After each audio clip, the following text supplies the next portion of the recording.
Hello friends मु रंजन आपन को स्वागत करछु मोर YouTube चैनल को।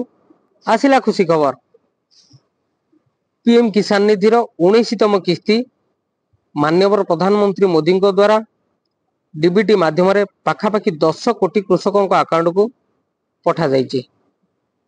एहार राशि होची 2000 टंका।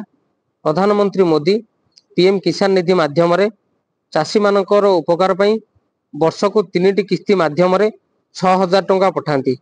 आज बिहार रो भागलपुर रु एक विशाल सभा रे प्रधानमंत्री मोदी कृषक मानक उद्बोधन करने सहित कृषक मानक अकाउंट को पैसा पठाई। हमारे प्रधानमंत्री जी जो कि विकास के प्रतीक हैं और आप जिस जिस क्षेत्र में जाते हैं वहां पर अनेकों विकास एवं प्रगति की सौगातें भेंट करते हैं।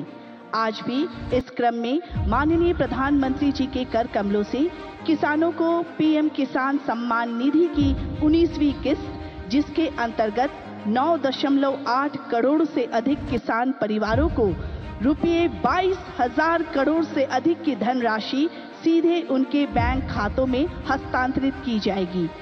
सेहीपरि प्रधानमंत्री किसान निधि माध्यम रे बा पीएम किसान निधि माध्यम रे ओडिशार पाखापाखी 31,51,000 चाषी उपकृत होउचंती।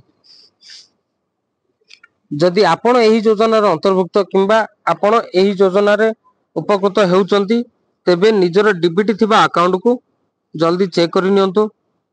जदि ए पैसा आसी नाही आज तबे काली आसी जाई पारे, कारण आज ही दिन 3टारू ए पैसा अकाउंट को छड़ा जाउची।